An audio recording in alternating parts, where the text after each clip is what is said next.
Here we go. Hi, my name is Father Mike Schmitz, and this is Ascension Presents. So not too long ago, I had the opportunity to accompany a bunch of our college students on a pilgrimage to Poland. One of the things we talk about when it comes to pilgrimages is we say pilgrimages are a microcosm of real life.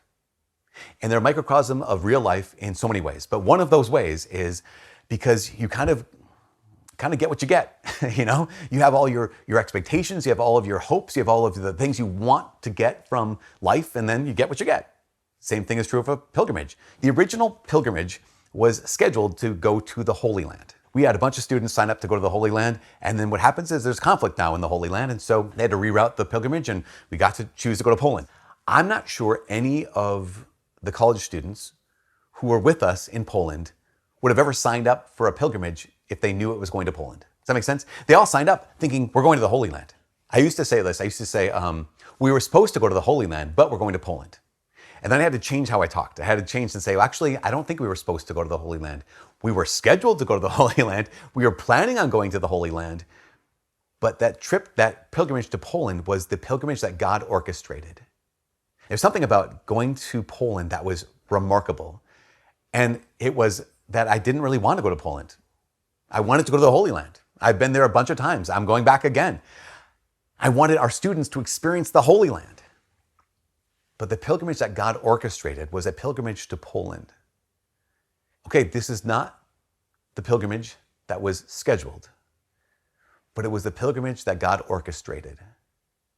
And you might be able to say the same thing about your life. This is not the life that I scheduled, not the life I planned, but this is the life that God has orchestrated. With all the ups and downs, with all the struggles, with all the sufferings, with all the joys that were unexpected, and all the struggles and trials that were unexpected. Maybe you're in the midst of a life that you didn't plan, but it is the life that God orchestrated. What do I say to that? I say yes. Right? That's the call. The call is, okay, God, this moment is from your hands. I say yes. One of the gifts of going to Poland was we got to go to all these incredible spiritual places. Pope John Paul II's hometown is the apartment he grew up in. Got to go to Czestochowa, Our Lady of the Black Madonna, right? We got to go to Divine Mercy Shrine, all these things. But one day we got to go to Auschwitz, which was a humbling honor. I'll say that. You know, I had been to Dachau in Germany years ago, maybe 25 years ago. And they even told us back then, they said, well, you know, Dachau in Germany was a concentration camp. But if you ever get to Auschwitz in Poland, Auschwitz was a death camp. And I was like, oh, okay. And I intellectually understood that. But then as we were taking this long, long tour through Auschwitz, like maybe 3 hours or more than 3 hours, it was very, very clear. Like, oh, that's what this means. That people were brought here to die. And they did. The average life expectancy of someone at Auschwitz was 3 months. Some people survived, of course, but most people didn't. But here's the thing, here's the pilgrimage that got orchestrated. We were walking through Auschwitz, and I had 3 layers on. It was cold. It was maybe only even in the 30s, so not for a northern Minnesotan person, it's not that cold. But I had 3 layers on, and I was shivering. I was cold. I was uncomfortable, even though I'm walking through this place. And I kept being reminded of the fact that, oh, I had breakfast this morning, and in an hour and a half, I will get back on a warm bus, and I'll have supper, and I'll sleep in a bed tonight. And I got 3 layers, and I'm just walking around. And I kept thinking of all of the people who they were there, and they had threadbare clothes. And they slept on a plank that might have been covered with lice or bed bugs, covered with vomit, covered with feces, and then had to work all day.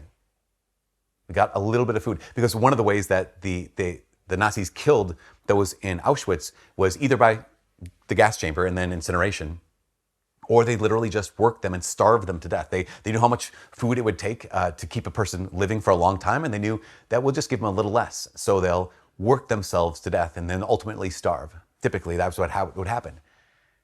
And there's some stories of people in Auschwitz and Dachau and Buchenwald and Birkenau, all these places.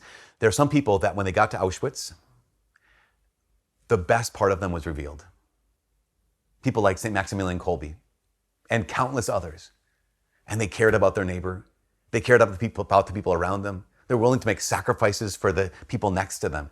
And as I was walking through this place at Auschwitz, it was like walking through an examination of conscience. Because like my heart was, a part of my heart was revealed to me. I was like, oh, I don't think I'd be that person. I think that this place would have revealed the worst of me.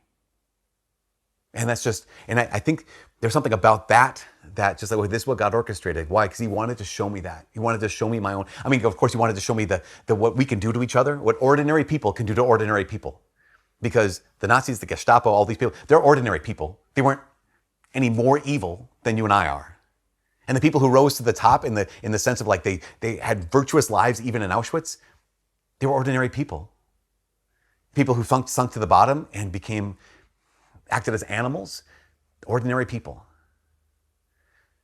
Some people, again, Auschwitz revealed the best of their hearts, and some people, Auschwitz revealed the worst of their hearts. And it just was one of those situations where I was like, okay, God, we need to talk about this. Because I have a sense that this place would reveal the worst of me. So now what do you want me to do with that? And that's the takeaway here. Okay, God, if that's true, and it is true, what do you want me to do with that? Remember, a pilgrimage is a microcosm of life, which means that, yes, on this pilgrimage, something was revealed to me, that there are some situations in life that would reveal the worst part of me. That means that there's the macro, right, perspective, that actual life, the same thing happens. There are some aspects in life that, God, I know, they reveal the worst in me. So the best thing I can do is acknowledge that truth, to enter into that truth and say, okay, God, what do you want me to do with this truth? Do you want me to call out for your grace? Let me call out for your help. Let me call out and cast myself upon you, because I am not... Talked about all last Lent. Father Walter Chizek had said, when he failed, he realized, I am nowhere near the man I thought I would be. That's a good realization, because it reminds us, I need God's grace. I need Jesus so much. Because God willing, you and I will never be in Auschwitz or a place like Auschwitz. But we are in life. And life reveals that. It reveals the best of us, and it also reveals the worst in us. But both our best and our worst need Jesus. And that was something that just was revealed to me. I need Jesus more than I thought I did. I still need him more than I can even possibly imagine. And I wonder if it's not true that you do too. Anyways, from all of us here at Ascension Presents, my name is Father Mike.